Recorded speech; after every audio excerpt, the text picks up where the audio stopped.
Hai, Assalamualaikum dan salam sejahtera. Saya Siti Hanida binti Garat yang memegang kad matrik bernombor 8306-2704-5142-001.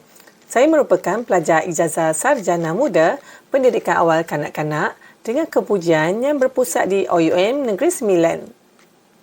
Tugasan kali ini adalah HPSC 3403 iaitu Kemahiran Hidup untuk Pendidikan Khas 1 bagi semester Januari 2024. Kali ini saya melaksanakan satu projek iaitu projek Jom Memasak Pizza Star. Projek ini akan dilaksanakan pada 14 Februari 2024 iaitu hari Rabu pada jam 8.30 pagi yang bertempat di Tabika Kemas Batu Sembilan Labu, Seremban Negeri Sembilan. Aktiviti ini melibatkan seramai satu orang, guru dan seorang pembantu, manakala peserta yang terlibat adalah kanak-kanak ADHD seramai 5 orang. Kanak-kanak ini akan menyediakan hidangan yang berkhasiat iaitu pizza. Ramai orang menyatakan pizza adalah sejenis makanan segera yang tidak sihat, berlemak, berminyak. Selama bertahun-tahun, ramai orang menganggap pizza tidak lebih daripada makanan yang sedap dan menyelerakan tetapi tidak tersenarai di dalam menu makanan benar-benar sihat. Dan pizza dianggap sekadar makanan ringan. Sebenarnya, jika diteliti dan difikirkan secara lebih berhati-hati, menu pizza ini boleh diolah kepada menu yang lebih sihat. Bagaimana untuk menjadikan menu pizza kegemaran anak-anak ini kepada satu bentuk makanan yang lebih sihat? Di sini akan dikongsikan info-info dan beberapa tips sebagai rujukan kita bersama.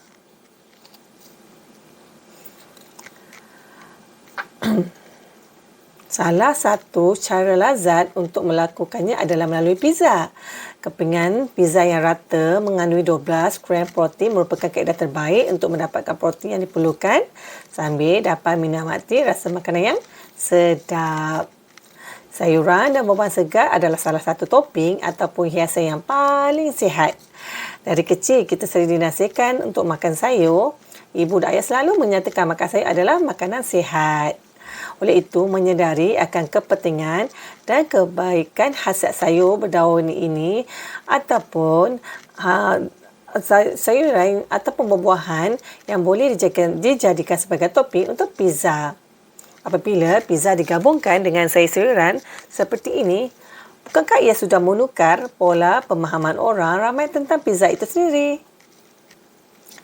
Tujuan aktiviti memasak ini dilaksanakan adalah bagi menggalakkan dan menyokong kanak-kanak ADHD ini untuk mendapatkan pengalaman sebenar belajar memasak. Tujuannya adalah memasak boleh meningkatkan koordinasi tangan mata. Memasak boleh membantu kanak-kanak menggunakan kreativiti mereka. Memasak dapat meningkatkan kemahiran bahasa.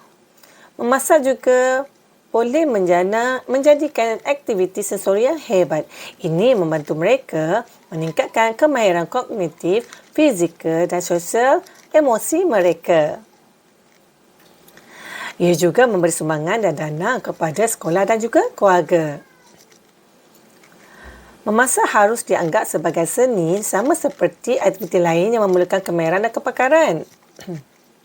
Hasil pembelajaran daripada projek Pizza Star ini adalah kanak-kanak akan lebih cenderung untuk makan secara sihat dan menguatkan otot, di mana aktiviti mudah seperti menggilik tepung atau mencampur bahan dengan tangan adalah cara terbaik untuk mengembangkan otot ini.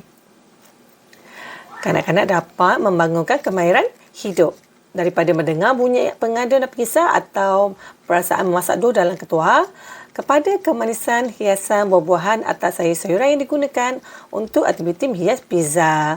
Detik-detik ini berfungsi sebagai cara terbaik untuk kanak-kanak membiasakan diri secara aktif dengan diri mereka.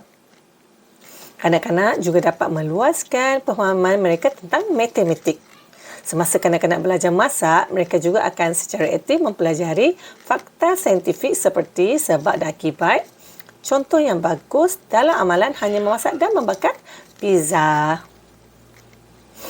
Gambar 1 menerangkan alatan dan bahan-bahan yang diperlukan untuk membuat pizza dan bahan-bahan ini disediakan oleh guru. Gambar 2 menunjukkan bahan seperti tepung gandum, garam, gula, air, suam dan yeast dimasukkan ke dalam mangkuk untuk digaul sebati. Gambar 3 memaparkan di mana setelah adunan telah sebati, kanak-kanak memasukkan sedikit minyak zaitun melalui aktiviti menguli dilakukan secara 10 minit sehingga dough menjadi bulat dan licin. Dough dipastikan tidak melekit dan melekat. Dough tersebut akan disimpan selama beberapa minit. Gambar 4 menunjukkan sementara menunggu dough itu berkembang, kanak-kanak memotong hiasan pizza dengan bimbingan guru. Hiasan pizza ini boleh digunakan dengan menggunakan bahan-bahan yang mudah dan tidak keras untuk dimakan. Contoh hiasan pizza yang boleh digunakan adalah daging kisar, cendawan, sausage, bawang besar isian dan sebagainya. Setelah dough mulai kembang, gambar 5 menunjukkan dough yang telah berkembang dan digilik oleh kanak-kanak supaya dough menjadi leper. Kanak-kanak akan melepirkan dough dengan menggunakan penggilik. Dough akan dibentuk bulat-bulat kecil dan digilik menjadi leper dan bulat. Selepas itu, aktiviti menghias akan bermula. Gambar 6 menunjukkan kanak-kanak menyapu sos pasta, minyak zaitun di atas dough yang telah leper itu tadi.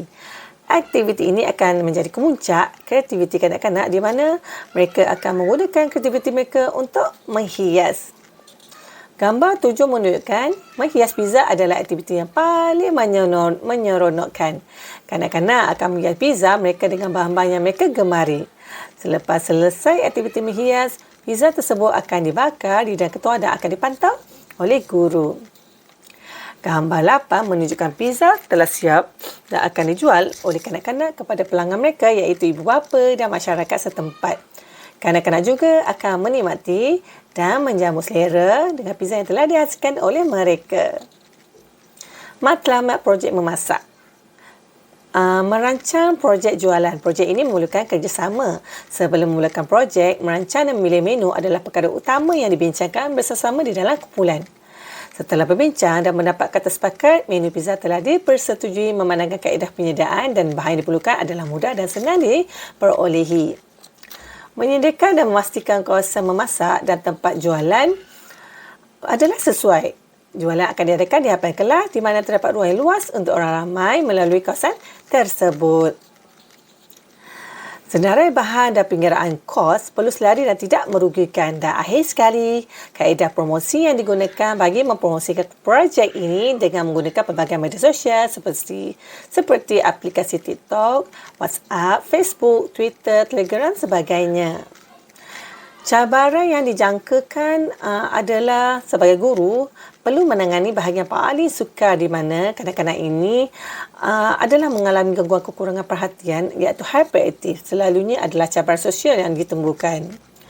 Kadang-kadang ADHD ini merupakan individu yang hyperaktif dan ini adalah cabaran pada guru dalam mengendalikan aktiviti memasak pizza ini. Sebagai contoh, kanak-kanak ini akan mengambil bahan tanpa beratur terlebih dahulu mengikut giliran. Keagresifan kanak-kanak dengan jenis ADHD iaitu hyperaktif atau gabungan adalah sumber kegusaran yang jelas kepada guru dan rakan sebaya. Mereka lebih cenderung daripada kanak-kanak lain untuk bertengkar dan memulakan pergaduhan. Oleh itu, keselamatan adalah fokus utama guru di dalam pengendalian aktiviti.